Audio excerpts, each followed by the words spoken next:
اللہ اکبر سبحان اللہ الحمدللہ استغفراللہ نحمدہ و نصلی علی رسولہ الکریم اما بعد اعوذ باللہ من الشیطان الرجیم بسم اللہ الرحمن الرحیم۔ کچھ عرصہ سے ہمارا محو گفتگو ترکی کی ایلن شفق کی کتاب 40 رولز آف لو، جس میں شمس تبریز علیہ الرحمہ نے جلال الدین رومی علیہ الرحمہ کو کچھ اصول سکھانے کی کوشش کی، اس پر ہم گفتگو کر رہے ہیں، اور آج جو اصول نمبر 20 ہے اس پر ہم گفتگو کا سٹارٹ لیں گے۔ فرماتے ہیں ماضی ایک بھنور ہے، اگر تم نے اسے اپنے حال پر غالب آنے کی اجازت دی تو وہ تمہیں نگل جائے گا۔ وقت محض ایک فریب خیال ہے، تمہیں حال میں اس موجود لمحے میں جینے کی ضرورت ہے، بس یہی اہم ہے۔ آگے ہے عناصر کو وہ کرنے دو جو وہ قدرتی طور پر کرتے ہیں، اور باقی سب کچھ ہوتا چلا جائے گا۔ بہاؤ کے ساتھ مت بہو، خود بہاؤ بن جاؤ۔ یہ بھی اصولوں میں سے ایک اصول ہے۔ پہلی چیز کتنی امپورٹنٹ ہے، اس کو اگر آپ سمجھیں، آپ اگر لمحہ ماضی میں زندہ رہیں اور ماضی کے حوالے سے سوچتے رہیں تو آپ کا کیا کوئی درد دور ہو سکتا ہے؟ کوئی غم آپ کا فراموش ہو سکتا ہے؟ کوئی ذلت آپ کا ساتھ چھوڑ دے گی یا چپٹی رہے گی؟ آپ ایک منٹ کے 1000ویں حصے میں سوچیں، کتنے لوگ تھے جو مشرکین مکہ تھے، مگر جب ماضی سے انہوں نے رشتہ توڑا عظیم اصحاب رسول بن گئے، کتنی مرتبت والے لوگ بن گئے۔ آپ دیکھیں خالد بن ولید رضی اللہ تعالیٰ عنہ اسلام کے کڑے دشمن تھے۔ جنگ احد میں انہوں نے مسلمانوں کو بے پناہ نقصان پہنچایا،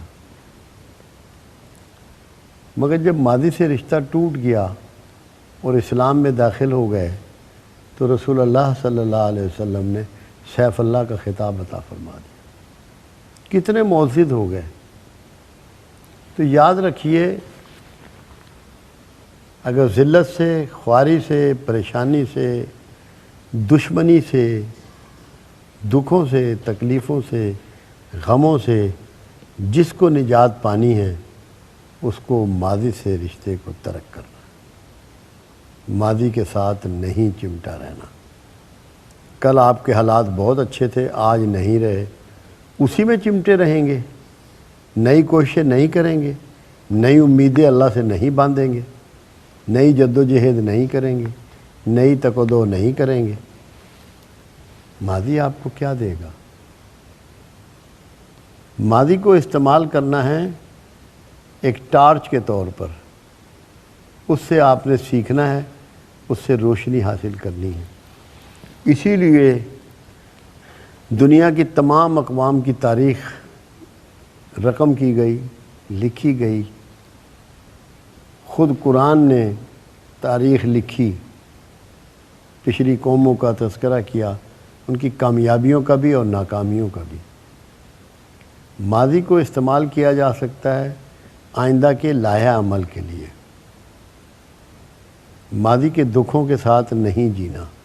کسی کے ساتھ کوئی حادثہ ہو جائے، اگر وہ فراموش نہیں کرتا تو کیا اسی کرم میں نہ رہے گا؟ اور اس میں سب سے امپورٹنٹ بات یہ ہے،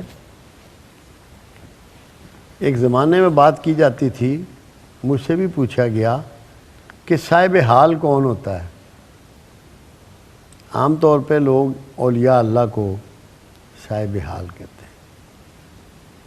تو اب اس میں چھوٹی سی بات سمجھنے کی ہے، حال کس کو کہتے ہیں؟ موجود لمحے کو۔ موجود لمحہ کس کا ہے؟ رب العزت کا۔ اللہ حال ہے، ہر جگہ موجود ہے، پوری طاقت کے ساتھ، پوری قوت کے ساتھ، پوری مہربانیوں کے ساتھ، پورے رحم کے ساتھ، ہر لمحہ ہر لحظہ اللہ موجود ہے۔ تو جب شمس تبریز آپ کو یہ درس دے رہے ہیں کہ تو نے لمحہ موجود میں رہنا ہے، تو مقصد کیا ہے کہ تو نے حال میں زندہ رہنا ہے۔ اور حال میں زندہ رہنے کا مطلب ہے کہ جو زندہ ہے اس کے ساتھ ہو جانا ہے۔ تو جو اللہ کے ساتھ ہو جائے گا وہ لمحہ موجود میں ہوگا، جو اللہ کے پروگرام کے ساتھ ہو جائے گا وہ اللہ کے ساتھ ہوگا۔ جو آنے والا کل ہے کیا آپ کے اختیار میں ہے؟ کیا آپ کو یقین ہے کہ کل یہ دنیا ہوگی؟ کیا آپ کو یقین ہے کہ اس میں ایسے ہی حالات ہوں گے؟ کیا آپ کو یقین ہے کہ آپ بھی موجود ہوں گے؟ دنیا میں زلزلے آتے ہیں، طوفان آتے ہیں، سونامی آتے ہیں، جنگیں چھڑ جاتی ہیں، بیماریاں پھیل جاتی ہیں، تو لوگ موجود رہتے ہیں۔ اس لیے یہاں یہ سکھانے کی کوشش کی جا رہی ہے کہ جو صحیح مطمئن شخص ہے، صحیح کامیاب شخص ہے، وہ ہے جو لمحہ موجود میں اپنے اللہ سے وابستہ ہو کے رہتا ہے، ماضی کو بھلا چکا ہوتا ہے، مستقبل سے بے فکر ہوتا ہے۔ اگر آپ کل کے لیے سوچتے رہیں گے، گزرے ہوئے کل کے لیے، ڈپریشن کا شکار ہو جائیں گے، مایوسی کا شکار ہو جائیں گے۔ اور اگر کل کے آنے والے کل کا سوچتے رہیں گے تب بھی پریشانیوں میں پڑ جائیں گے، کیونکہ آپ کی مرضی کے مطابق دنیا میں کچھ ہونے والا نہیں ہے۔ جو ہونا ہے اس کی مرضی کے مطابق ہے، جو ہمیشہ سے زندہ ہے، ہمیشہ کے لیے زندہ ہے، ہر وقت موجود ہے، ہر لمحہ موجود ہے۔ تو اگر آپ اپنی مرضی اللہ کی مرضی میں شامل کر دیں گے تو آپ بھی امر ہو جائیں گے۔ اور ایسا ہوا، جن لوگوں نے اپنی خواہشات کو ترک کر دیا اور اللہ کی خواہش پہ چلنا شروع ہو گئے، وہ لوگ امر ہو گئے، ہمیشہ کے لیے زندہ جاوید ہو گئے۔ تو یہاں جو آپ کو درس دیا جا رہا ہے وہ یہی ہے کہ تم اللہ کے ساتھ جڑ جاؤ، موجود کے ساتھ جڑ جاؤ، جو حال ہے اس کے ساتھ جڑ جاؤ۔ جب تم حال والے سے وابستہ ہو جاؤ گے تو تم بھی حال میں زندہ رہو گے، تم نہ ماضی کی نظر ہوگے اور نہ مستقبل کے لیے پریشان ہوگے۔ شمس تبریز نے یہ بڑی کام کی بات بتائی، اور جتنے بھی ماہر نفسیات ہیں دنیا میں، وہ ہمارے ہاں ہوں یا ہمارے سے باہر ہوں، اہل مغرب میں ہوں، ان کی سب کی کتابیں اگر آپ اٹھا لیں تو آپ کو واضح طور پہ ایک بات ملے گی کہ تم آج کے جو تمہارا ٹائم ہے اس میں جیو۔ تمہیں آج کیا کھانا ہے، تمہیں آج کیا پہننا ہے، تمہیں آج کیا کرنا ہے، کل کے بارے میں فکر مند مت ہو۔ ہم تو اتنے فکر مند ہیں کہ اپنی اولادوں کے لیے بے شمار دولت چھوڑ جانا چاہتے ہیں، ان کے مستقبل کو محفوظ بنانا چاہتے ہیں۔ کبھی آپ نے دیکھا کتنی اولادیں ہیں جو آپ کے چھوڑے ہوئے سرمایہ کو سنبھالتی ہیں، کیسے پانی کی طرح پیسہ آپ کا بہا دیتی ہیں، گھروں کو اجاڑ دیتی ہیں؟ کیا وہی مکانات ہیں جو آپ نے بنائے تھے، یا بیچ کے بچوں نے کچھ سے کچھ کر دیے؟ تو جو بھی مستقبل کو محفوظ بنانے کے چکر میں ہیں وہ خود غیر محفوظ ہو جاتا ہے، اس میں فرسٹریشن اور ڈپریشن کوٹ کوٹ کے بھر جاتی ہے۔ تو اگر فرسٹریشن سے بچنا ہے، جو اس زمانے کا المیہ ہے، ڈپریشن سے بچنا ہے، تو آپ کو موجود لمحے میں زندہ رہنا پڑے گا۔ آپ بہت آگے کی نہیں سوچیں گے، لمبی پلاننگ نہیں کریں گے، گودام نہیں بھریں گے، آج کے لیے سوچیں گے۔ آپ دیکھیں، اللہ قرآن حکیم میں کہتا ہے کہ اگر تم اس طرح مجھ پہ توکل کرو جیسا کہ میرے پرندے مجھ پہ توکل کرتے ہیں، تو میں تمہیں رزق بھی اسی طرح دوں گا جیسے پرندوں کو دیتا ہوں، کہ جو صبح کو خالی پوٹے نکلتے ہیں اور شام کو بھرے پوٹے اپنے گھونسلوں میں واپس آتے ہیں۔ تو آپ کو توکل اللہ سکھا رہا ہے ڈیلی بیسس کا، روزانہ کا، کہ آج جو آپ کو خوراک مل گئی، آپ کے پوٹے میں نے بھر دیے، مطمئن ہو جاؤ آپ دیکھیں عیسیٰ علیہ السلام جنگل سے گزر رہے ہیں، ایک ہواری ساتھ میں ہے، تو ہواری کے ہاتھ میں پوٹلی ہے، تو پیغمبر پوچھتے ہیں کہ تیرے ہاتھ میں کیا ہے؟ اے نبی اللہ، تیرا اور میرا 2 دن کا کھانا۔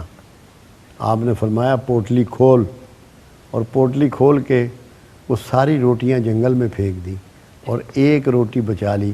کہنے لگے آدھی تیری ہے اور آدھی میری ہے، تو توکل میں ہمیں پرندوں سے بھی پیچھے چھوڑ دینا چاہتا ہے؟ کون سا پرندہ سٹور کرتا ہے روز؟ یہ شمس تبریز آپ کو ٹیچ کر رہے ہیں کہ سٹور مت کرو، آج کی چیز آج استعمال کرو۔ جس نے تمہیں پیدا کیا ہے وہ کل تمہارا ذمہ دار ہے۔ وہ اللہ جس نے ابھی انسان دنیا میں نہیں آیا اور اس کا رزق کا بندوبست پہلے کر دیا، وہ کیسے ہو سکتا ہے کہ اپنے بندوں کو رزق سے محروم کرے؟ اور ہم رزق کے گودام بنانے کے چکر میں، ڈھیر لگانے کے چکر میں، اپنی نسلوں کو محفوظ کر دینے کے چکر میں۔ ہمیں یہ سیکھنا ہے، شمس تبریز ہمیں یہی سکھا رہے ہیں، آنے والے زمانے کی فکر سے آزاد کر رہے ہیں، اور ہم اپنی اولادوں کے مستقبل کو ہمیشہ ہمیشہ کے لیے محفوظ کر دینا چاہتے ہیں، جو ہمارے دائرہ اختیار سے باہر ہے۔ کسی میں اتنی طاقت نہیں ہے، اتنا اختیار نہیں ہے کہ وہ ان کو محفوظ کر سکے۔ اگر کوئی تاریخ میں کوئی واقعہ ایسا ہے تو مجھے ضرور بتائیں کہ میں بھی اس سے سبق سیکھوں کہ مستقبل کو محفوظ کیا جا سکتا ہے۔ ایک ہی طریقے سے اولادوں کے مستقبل محفوظ ہوتے ہیں کہ ان کی تربیت درست کر دو، ان کے اخلاق درست کر دو، ان کے کردار درست کر دو، انہیں علم میں طاق کر دو، علم سکھا دو، علم کی قدر سکھا دو، دین کی سمجھ عطا فرما دو۔ سامان دنیا سے کسی کا مستقبل محفوظ نہیں بنایا جا سکتا۔ یہ ٹیچنگ ہے اس اصول میں، جو اصول شمس تبریز علیہ الرحمہ نے یہاں بیان کیا ہے۔ وہ ٹیچنگ یہ ہے کہ آنے والے زمانے سے بے بہرا ہو جاؤ، آج کی دنیا میں جیو۔ رات سونے سے پہلے پہلے تمہیں جو کرنا ہے اس کے بارے میں بات کرو، آج کی بات کرو۔ اسی لیے کہا گیا کہ کل کی بات جب کرو تو انشاءاللہ کہو کہ اگر اللہ نے چاہا۔ صرف تیرے چاہنے سے بات نہیں بنے گی، اگر اللہ کی مرضی بھی ہوئی تو تجھے تیری صحت بھی قائم رہے گی، تیری زندگی بھی قائم رہے گی، جہاں تو جانا چاہتا ہے وہ بھی زندہ رہیں گے، جن سے ملنا چاہتا ہے وہ بھی زندہ ہوں گے۔ ورنہ مستقبل کوئی چیز نہیں ہے، ماضی کوئی چیز نہیں ہے۔ اگر ہم ماضی میں جھانکیں تو ہم تو گھٹنوں کے بل چلتے ہوئے تھے، آج تو ہم گھٹنوں کے بل نہیں چل رہے۔ تو ہمیں لمحہ موجود میں زندہ رہنا ہے۔ جو لمحہ موجود میں زندہ رہے گا، جو حال میں زندہ رہے گا، اس کا حال اللہ کے ساتھ ہوگا، وہ صاحب حال ہو جائے گا۔ حال اللہ ہے اور صاحب حال کا مطلب اللہ کے ساتھ۔ تو جس نے مستقبل کی فکر چھوڑ دی اور ماضی پہ نادم ہونا چھوڑ دیا، ملول ہونا چھوڑ دیا، قرآن نے 2 ہی چیزوں کا ذکر کیا کہ جو میرے ولی ہیں، ولی میں نے اللہ کے ساتھی، انہیں نہ حزن ہوگا نہ ملال ہوگا۔ ملال گزرے ہوئے پہ ہوتا ہے اور حزن آنے والا خوف ہوتا ہے۔ دونوں خوف سے جو شخص آزاد ہو جائے گا وہ اللہ کا ولی ہے۔ بندہ کہتا ہے میرا بیٹا اگر 2 نمبر اور لیتا تو اسے میڈیکل میں داخلہ مل جاتا، وہ تو چلا گیا وقت، اس پہ کیوں ملول ہے؟ اگر میرا 1 نمبر اور نکل آتا تو 50 لاکھ کا میرا پرائز باؤنڈ نکل جاتا، چلا گیا۔ ماضی پہ ملول مت ہو، وہ نہیں لوٹ کے آئے گا۔ تو اپنی انرجی اور اپنی قوتیں ضائع مت کر۔ مستقبل کیا لے کے آئے گا، دنیا میں کیا کیا تبدیلیاں آئیں گی، کسی کو کچھ پتہ ہے؟ کوئی جانتا ہے؟ قرآن کہتا ہے کوئی نفس نہیں جانتا کہ وہ کل کہاں ہوگا اور کون سی زمین میں سپرد کیا جائے گا۔ کسی کو نہیں معلوم کہ اس کی موت کہاں آئے گی۔ اس لیے یہ سارے پوائنٹ اس بات کے غماز ہیں کہ تم نہ ماضی کا حصہ بنو نہ مستقبل کا۔ آج کی دنیا میں رہو، حال کی دنیا میں رہو، موجود کی دنیا میں رہو۔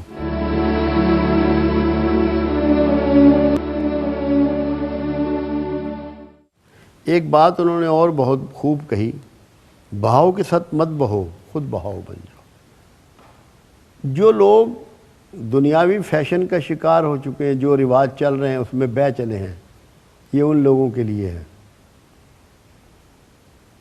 اپنے اصولوں کو دیکھو اور ان اصولوں، سچے اصولوں کے مطابق زندگی گزارو۔ آج ہمارا پورا معاشرہ بہاؤ کی نظر ہو گیا ہے۔ جو رواج آ گئے ہیں، مرنے کے ہیں تب، شادی بیاہ کے ہیں تب، کوئی اور رسوم ہیں تب، کھانے پینے کے ہیں تب، لباس پہننے کے ہیں تب، ہم بہاؤ کے ساتھ بہہ رہے ہیں۔ جو بڑا شخص ہوتا ہے، کوئی بڑا آدمی ہوتا ہے، وہ بہاؤ کے ساتھ نہیں بہتا۔ وہ یہ دیکھتا ہے، یہ سمجھنے کی کوشش کرتا ہے کہ یہ بہاؤ جو ہے مجھے کیا بد اخلاق بنا رہا ہے، کیا اسراف والا بنا رہا ہے، بیہودہ بنا رہا ہے، فحش بنا رہا ہے، بے حیا بنا رہا ہے، کیا بنا رہا ہے؟ وہ اس کے آگے کھڑا ہوتا ہے، اسے پتہ ہوتا ہے سچ کے انداز کیا ہیں، وہ سچائی کو اپنانے والا ہوتا ہے۔ تو جس کو سچائی کو اپنانا ہے، اللہ کو راضی کرنا ہے، اللہ سے تعلق کو قائم کرنا ہے، وہ بہاؤ کے ساتھ نہیں بہے گا۔ میں کتنے لوگوں سے روز سنتا ہوں شادی بیاہ کی محفلوں میں، اور گھر میں کپڑوں کا ڈھیر لگا ہوتا ہے، وہ کہتے ہیں جی کپڑے ہی نہیں ہیں، بیاہ آ گیا ہے۔ وہ بہاؤ کے ساتھ بہہ رہی ہیں۔ کسی نے کسی کو آج تک کسی محفل سے نہیں نکالا کہ اس نے کپڑے جو ہیں یہ پچھلے سال بھی پہننے سے آج پہن لیے، اس کو محفل سے نکال دو، ہماری محفل کو اس نے گندا کر دیا، خراب کر دیا۔ ہوا ہے کبھی ایسا واقعہ؟ مگر ہم بہہ رہے ہیں، ہم پانی کے بہاؤ پہ بہہ گئے ہیں۔ ہم نہیں سوچتے کہ میری قوم کا پیسہ ضائع ہو رہا ہے، میرے شوہر کا پیسہ ضائع ہو رہا ہے، میرے بھائی کا پیسہ ضائع ہو رہا ہے، میرا وقت ضائع ہو رہا ہے۔ کوئی چیز نہیں سوچتے، بہاؤ کے ساتھ بہتے چلے جا رہے ہیں۔ اس سے روکا ہے، اس سے ساری خرابیاں واقع ہوتی ہیں۔ اس سے روکنے کا مراد ہے کہ خرابیوں سے روکا ہے۔ اگر آپ تھوڑا سا اپنے آپ کو ڈکا لگانا شروع کر دیں، تھوڑا سا رکنا شروع کر دیں، تھوڑا سا جدوجہد شروع کر دیں، تھوڑا سا جہاد شروع کر دیں، تو کوئی وجہ نہیں ہے کہ آپ بہاؤ کے ساتھ بہہ جائیں۔ بند باندھنا کہتے ہیں اس کو، بند باندھنا۔ یہ تنکوں سے بھی لوگ باندھ لیتے ہیں۔ کم از کم اور کچھ نہیں، اس پہ بات تو کی جائے، کچھ بات تو کی جائے کہ یار یہ روٹین چھوڑو، کیسے رواجات میں تم کھو گئے ہو، کیا ہو گیا ہے تمہیں؟ کوئی غور کرو، اپنے بارے میں سوچو کہ تم کتنے معزز لوگ ہو، کتنا معزز معاشرہ ہے، کتنے معزز دین پہ ہو، کتنے معزز رسول کی امتیں ہو۔ کچھ نہیں سوچ رہے، بہاؤ کے ساتھ بہتے چلے جا رہے۔ تو تھوڑا سا جدوجہد کرو، کھڑا ہونے کی کوشش کرو، بند باندھو۔ لوگ ملاوٹ کر رہے ہیں، کوئی انہیں روک رہا ہے؟ تو معاشرہ مردہ ہو چکا ہے نا۔ لوگ کم تول رہے ہیں، کوئی انہیں روک رہا ہے؟ کوئی شخص کہہ سکتا ہے آپ میں سے کہ اس نے اب کبھی خالص دودھ پیا ہے؟ مہینے بھر کی پیمنٹ اس کو آپ کر دیتے ہیں، وہ بہاؤ کے ساتھ بہہ رہا ہے، آپ بھی بہہ رہے ہیں۔ تو جب تک آپ برائی کو ڈکا لگانے کی کوشش نہیں کریں گے، تھوڑی سی ہمت پیدا نہیں کریں گے، تو اس کا مطلب ہے کہ آپ برائیوں کے ساتھ آپ نے ایگریمنٹ کر لیا ہے اور ان کے ساتھ اپنا سفر جاری کر دیا ہے۔ تو یہ اخلاقی جرت کی بات شمس تبریز یہاں کر رہے ہیں۔ اخلاقی طور پہ اپنے اندر تھوڑی جرت پیدا کریں، سچ کہنے کے خوگر ہو جائیں، عادی ہو جائیں، خوبصورتی سے کہیں، خوش اخلاقی سے کہیں، طریقے سے کہیں، اصولوں سے کہیں، مگر سچ کو اپنائیں۔ یہ سچ کی بات ہے کہ بہاؤ کے ساتھ بہہ نہ نکلیں، کچھ تھوڑا سا ریزسٹ کریں۔ میں جی ٹی روڈ پہ آتا ہوں، کہیں ذرا سی بھی ٹریفک رکی شروع کر کے ایک گاڑی گئی، دوسری، 4 لائنیں بن جاتی ہیں۔ جو راستہ 10 منٹ میں کھلنا تھا 10 گھنٹے میں بھی نہیں کھلتا۔ وہ بہاؤ کے ساتھ بہہ رہے ہیں، کوئی بندہ ان کو نہیں کہتا یار یہ کیا کر رہے ہو، یہ اخلاقاً جرم ہے۔ تو یہ جرت جب تک معاشرہ اپنے اندر نہیں پیدا کرے گا، ان ولیوں کی بات کہاں سمجھ میں آئی۔ تھوڑی جرت پیدا کریں رجسٹرز کی، آپ ان روایات میں نہ بہہ جائیں۔ اب یہ 20واں اصول تھا جس کو میں نے تھوڑا سا آپ لوگوں کے گوش گزار کیا اور بریف کیا۔